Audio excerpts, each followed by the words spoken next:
Hey guys, Robert here, and stuff going on with George Perez. I know I did my video a while back where I broke down everything, but this time I'm going to do something a bit more, not going to say upbeat, but more in line to dedicated to the man, besides just showing off everything. So I'm going to have three, maybe more different videos going over some of his work.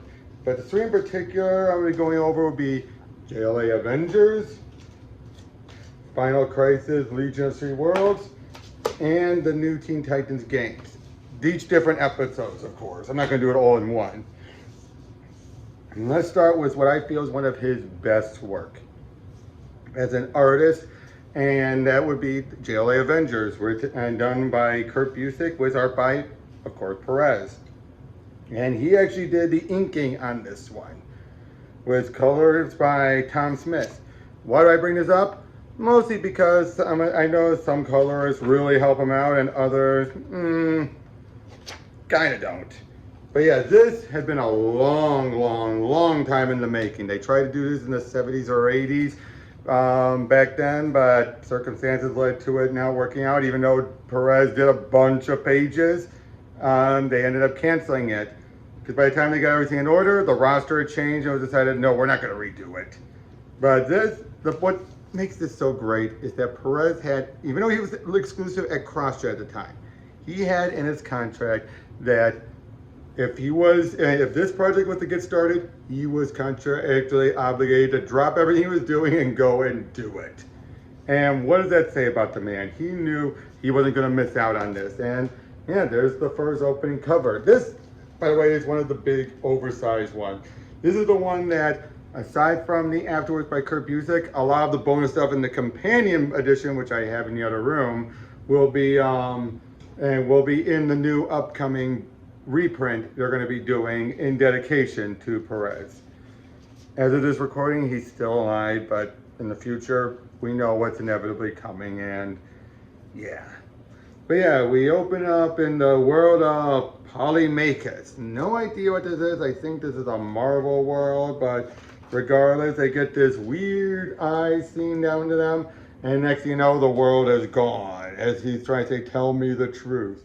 Meanwhile, we see in the antimatter Earth, the antimatter universe on the world of Quad, the Earth 2 Earth 3 crime syndicate are attacking it. And in a nod to Crisis on Infinite Earth, they too are taken out, much like they did at the start of Crisis. As we then see Eternity, the representation of the Marvel Universe, holding his hand, much like the image from the DC Universe history. We see the Grandmasters keeping an eye on something, an ancient old bet that basically a planet will be formed enough for the bet to be won or lost. In a little bit, until he's interrupted by someone who his very process is able to prevent him, saying, your probe threatens the very fabric of the universe. I will not permit it further access. And the person who appears is Krona, the Mad Guardian, the guy who pretty much is responsible for the creation of the multiverse. 1 month later, we see the Justice League are dealing with one of the Heralds of Galactus, Terminus. And yeah, they're trying to figure out what to do. It's a big fight. Terminus is a great choice for the League to deal with. They use Plastic Man to force open his helmet, allowing Martian Manhunter to hit him with a psychic blast. Some more attacks going, they do take him down, and then he disappears. We get a bit of Hal Jordan, who was Spectre at the time, giving them a foreboding warning. Meanwhile, in the Marvel Universe, Starro the Conqueror is attacking. Again, great choice. As we see, things are going on, and all of a sudden, Thor gets taken over. Quicksilver was too, but was a little helter able to take it down, and he tells them saying, I was linked to all of them. Which gives them the idea of putting it onto one of them onto the Scarlet Witch while she's doing a spell to zap him and send him flying. With Starro gone, it basically they decide something else is going on as other people are showing up all over the universe. Lobo's attacking the Imperial Guard, the Shi'ar Empire, just things like that. They're just all popping up everywhere. Meanwhile, The Flash, Wally, is trying to make his way to this other universe using a chunk of Terminus's armor. Why? Vibrational frequencies. He's vibrating on there. Although he misses with more Barry's thing, he still does well. As we see a young mutant kid being chased. He had just changed. He's like, hey, you know me. I was fine. I wasn't like this yesterday. And while he's trying to calm him down, he's like, hey guys, we don't need to do this. Another one. He must be a mutant-loving freak. But because there's no Speed Force, Wally trips and they get the crap beat out of him. If it wasn't for the fact that because there was no Speed Force, he wasn't vibrating, he was able to come back, he could have gotten killed. Also, Uatu's looking at them, and the Grandmaster shows up to explain to them what's going on. With a little help as well from the Lasso of Truth to explain it all. And yeah, it basically says how you are tasked to gather these powerful items. The 12 items, each of them, 6 from each universe. And they're all powerful on their own. The bell, the wheel, and the jar, the Medusa's mask, the Spear of Destiny, the Power Battery, the Orb of Ra, the Eternity Book, the Infinity Gems, the Cosmic Cube, the Ultimate Nullifier, a few other items here and there. Yeah, they are just all these things they want them to gather. And so with a bit of help from with Flash again, he sends them on their way there. And well, all the Avengers assemble and they soon get on. And while the League is going around, they see all the stuff going on with the different heroes. They see Latveria. Batman says, just observe and move on. Genosha, devastation. Leave and move on. The Hulk, devastating Michigan. Hey, leave and move on. Punisher attacking a bunch of thugs. Plastic Man's like, bats? Enter the Batman for to come all out health screed. But then we see Superman is snapping and saying like, it's lush, it's alive. There are heroes here too, from what we've discovered. How can they allow things to get this bad? And of course everyone's like, Soups, are you okay? Eventually we find out that a lot of this, Soups and Kaepernick act very much out of character. And that's because they are so bonded to their world. They feel so connected to their world that just seeing the other world just puts them off and they just start snapping at them. Not the greatest plot point, but still. They have a run-in with the Avengers, and eventually they leave victorious with the Ultimate Nullifier. As Metron appears before the Avengers and explains the same thing. Their items are, like I said, the Soul Gems, the Wand of Watum, the Ultimate Nullifier, the Cosmic Cube, the Evil Eye, and the Casket of Ancient Winters. And which was that item from, I believe it was from Thor the Dark World, the thing that turns everything to ice, that item. But yeah, I mean, those things are powerful enough. But they eventually make their way to the DC universe with help from Metron's boom tube. And they deal with a bunch of the thugs and a bunch of these guys, the Key and everyone. Everyone's like, hey, give us an autograph, blah, blah, blah. And basically, Captain America thinks this isn't justice. These people they treat them like little tin gods, demanding public adoration. And then Superman shows up and chews them out too, saying like, "You will not desecrate our world like you did yours." And one of my favorite moments here, and from Hawkeye. Oh right, now I get it. And these losers, they're nothing but a bunch of Squadron Supreme wannabes. If I get you 10, they're mind controlled. I love that because that happens so much to the But even at a point where Plastic Man says, "Is it just me or is Soups laying it on a little sick? Not just you." And then Thor gets fed up and throws his hammer at him, Superman. And we see, turns out the Atom has snuck aboard as we see Metron and the Grandmaster are working together. But where's Krona? We'll find out. The next cover is just a great fight sequence, and we get a little bit of a summary of Krona's origins, and where we find out about, and we get introduced to Kismet. Not exactly the DC Universe equivalent of Eternity, but the closest thing they've got.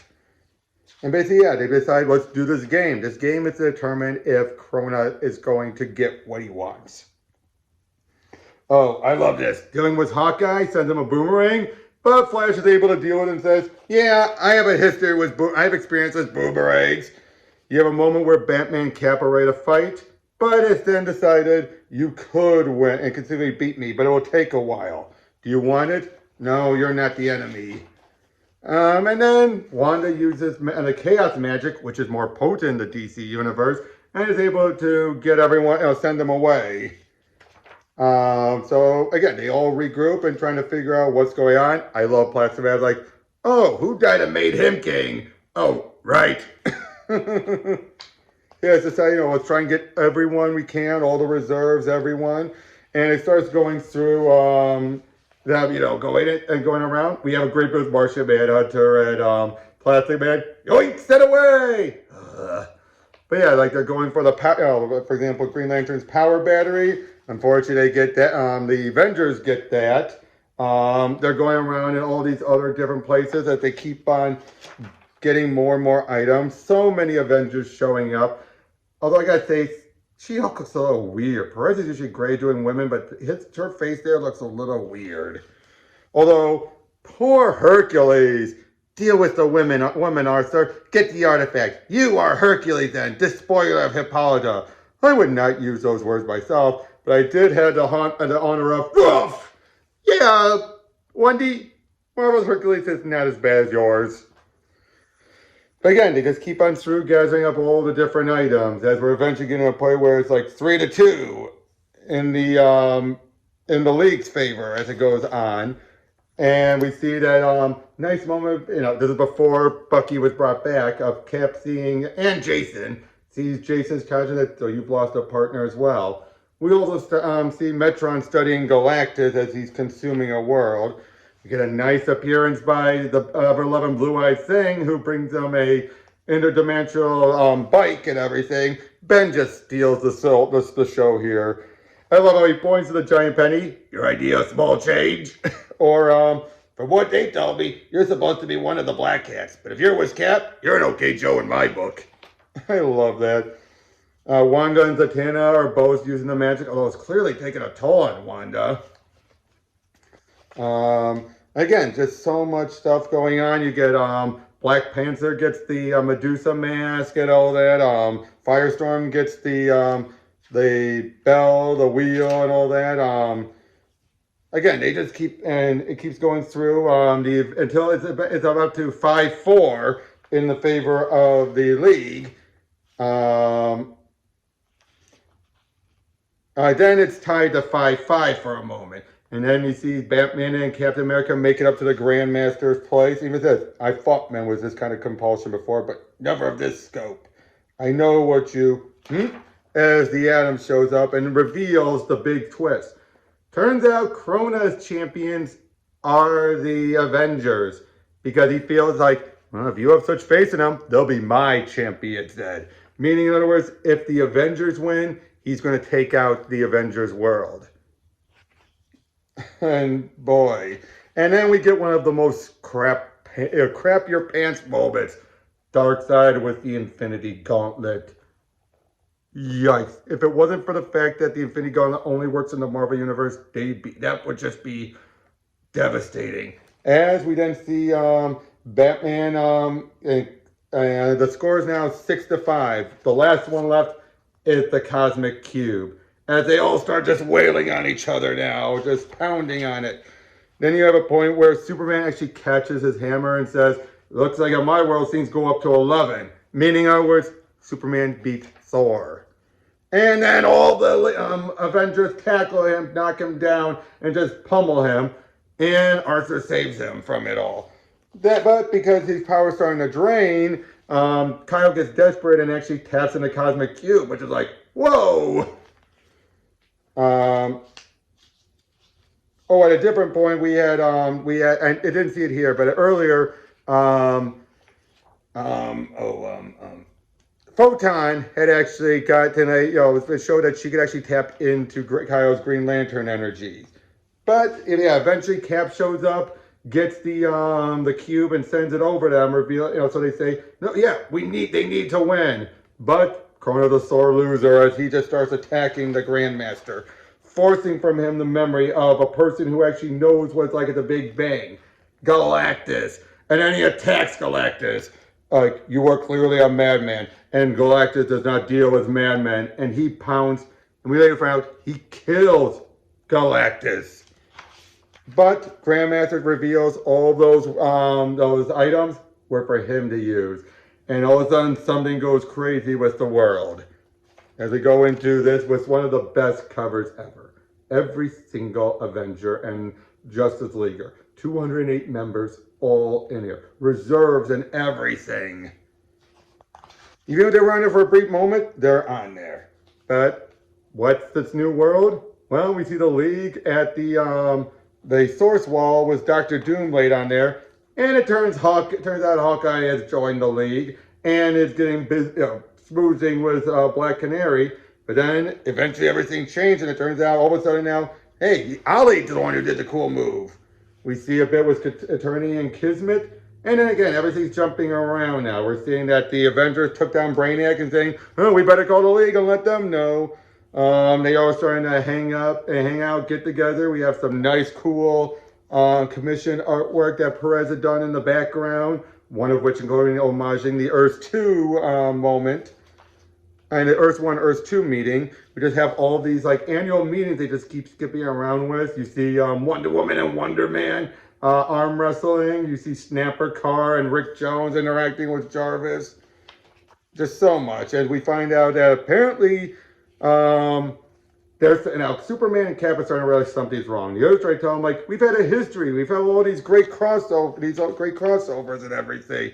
One of which is an homage to the original one that never happened. I like how we see Namor and the female Dr. Light. Those two have matching temperaments. But eventually Superman and Cap are just come to blows. And when it happens, whoosh, everything shatters. And we find out that the worlds are not as stable as things are starting to shift. For example, Arthur, he's this Peter David look, but he still has his hand. He shouldn't be having his hand. They deal with a bunch of villains that are showing up. We have a bunch of, it's snowing really hard. And it's not happening on both worlds. They're trying to do everything they can to help with all this. And we have a point where, Again, their memories are jumbled, so they are aware of who each other are now, but they're at the same time still trying to remember the old worlds. Like, we have someone from Quark saying, like, I've driven Metropolis for many years. They told me it doesn't exist. What's going on here? And then they start seeing ghosts of people from the other worlds. They're trying to contact each other. Again, they're on the two worlds until it's finally decided, and when they see other things like Spider-Man and Clark Kent have an exclusive. What? And then they see an image of Krona, which causes Superman and Cap to argue again. But everyone finally says, no, we're not doing this again. We can't fight Superman and not against each other. And basically everyone's like, yeah, dude, chill out, calm down. Eventually, Superman and Iron Man fly up and they see someone's forcing the two worlds together. It's pretty much Krona, of course. And they basically zap at the thing in between, causing a bit of a rupture that basically settles things for the time being as they all meet up at Avengers Manor, where they see Jarvis is there. And while everyone around the world is trying to deal with it, the Phantom Strangers shows up. He is a Justice Leaguer after all, as he takes them to where the Grandmaster is.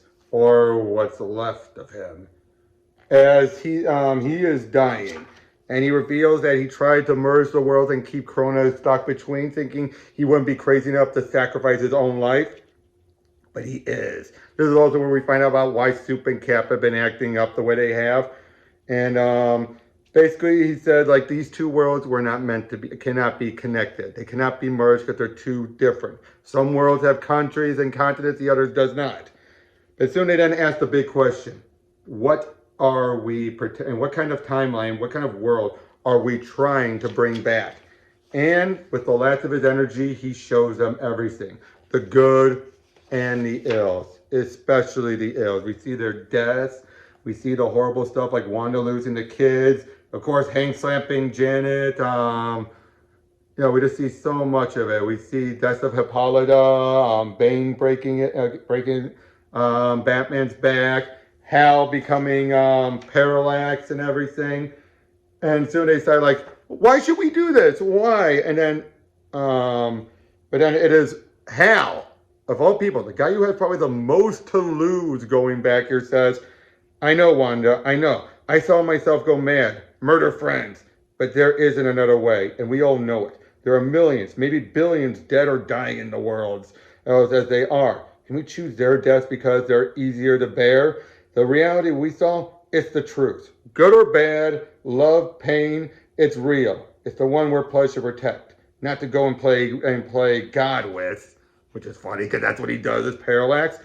And this issue ends with them finally united saying, yes, we're going to go take them down, leading into, oh man, this cover is awesome. It's mostly Superman. The fact that he's holding Cap, shield, and Thor's hammer is epic. As we see that Corona is starting to finally come closer. A voice from Marvel, a hand in the DC universe. There's some powerful, omnipotent being, some powerful being out there. And he plans on finding out by forcing these worlds to merge and be there at the center of the Big Bang. We have all these other Avengers and everyone trying to help out as everything's just going to hell. Things are just getting worse and worse on their worlds. And so they finally decide we'll put together some of our technology and start heading on our way out. And I love how you have this great little moment between everyone. Hank and Janet, Barry and Hal, especially Barry and Hal, because remember, by this point, Barry's dead, and Hal is the Spectre. Everyone just has these nice moments, and Cap gives Superman his shield, saying, I'm going to coordinate everything, you lead the charge. And they make it there, and it turns out Krona has made his base out of the remains of Galactus. Yeah. And it turns out Corona has contacted all these different villains and mooks, like the Quardians and everyone to defend them. And I love how the Avengers and the Justice League even say, Avengers assemble, Wanda and Justice League, Lambast. Wanda and Wasp, I know you came up with Avengers assemble, but you can't do it twice. And this leads to the big action with Martian Manhunter connecting Captain America to everyone as he's calling the shots. Everyone is just putting up a good fight and everything. But as it is going on, everyone starts shifting. This is how you get everyone there. Even those who have been long dead or gone or never been part of the team, everything's starting to shift around. We start getting like different members, different outfits. Everything is going on. They're jumping around. Krona starts to feel like I finally got the answer. But then Metron says, do you truly seek it or are you really a conqueror? As we start just having stuff like Batroc going against Batman. Oh, that's awesome. You just see so much going on. Again, just Superman goes into it. We have long hair and everything. Everything is just going crazy. And then we see someone notices about how Hawkeye and Captain and Flash are encouraging people. So someone zaps them, and then as Hal switches to Kyle, he blasts them. Now, one's a demon and one's a robot, so he didn't really kill him. Ollie gets Hawkeye's arrows as they all start charging in. Again, just wow, this is just incredible. You could so tell Perez was having a blast. This wouldn't have worked with anyone else. I love this. You have Dr. Light saying to Captain Marvel, watch out, Shazam it, Captain Marvel. Thanks. And you see Photon along with her, who was also Captain Marvel. Perfect. Everyone's just putting up a big, again, just great action. The Hulk, how they have that many appearances here, actually. Oh, you have bunch of other villains ready to attack. You have Black Panther and Huntress and Black Widow ready to help Batman. Krona realizes, yes, I am a conqueror because they've kept this from me for so long. This isn't enough. I need to deal with this. Superman goes electric as Thor goes into Eric Masterson, who's like, who are you? Things just keep building and building and building. And they see that, yeah, it's Eternity and Kismet are being forced together. And again, everyone just gets piled up. And then eventually Thor gets overwhelmed, throws his hammer at Superman, who takes it, smashes a hole open, but then everyone gets blasted and seemingly killed off as Krona is now taunting them all. But turns out they're not dead. The Flash and Hawkeye are still alive, and while Flash is distracting him, Hawkeye shoots a TNT arrow right in the middle of his contraption, blowing it up, undoing everything. And Barry becomes Wally again, and Hawkeye disappears. Those that were there at the beginning are the last ones standing, and they're looking around as Hal, as the Spectre, forces the two worlds apart, and they're soon going to be heading back. And I love this bit where Superman tries to pick up the hammer again, and it's like, "Here, Thor, I'll..." What? Allow me. There is an enchantment upon my hammer, laid by my father Odin. It is not easily lifted by others. I held it before. My father is stern, Superman, but not stupid. A very few worthies have been allowed to overcome the spell in desperate hours. But know this, perhaps it was but briefly, but it was in good hands. Kismet and Eternity are forced away. They don't like it. And everyone gives a salute as they leave, and the two worlds are finally separated, back to how it's supposed to be. And it turns out all the remaining energy gets turned into a cosmic egg, with Krona at the center. The Grandmaster and Metron reveal this was their plan all along, and who knows what Krona will do. Which would later get revealed in Trinity, but yeah, this feels like a sequel to Crisis on Infinite Earths in the best way, and this is still one of Perez's best work. And I am so glad I've had the man sign it. Words fail me. Words fail me. It has some problems here and there. But for the most part, this is still one of my favorite comics ever. I always love to read it whenever I do, and it just never disappoints. So yeah, that's JLA Avengers. And that's the first part of my little going out dedication to George Perez. I'll see you guys on the next one. Take care.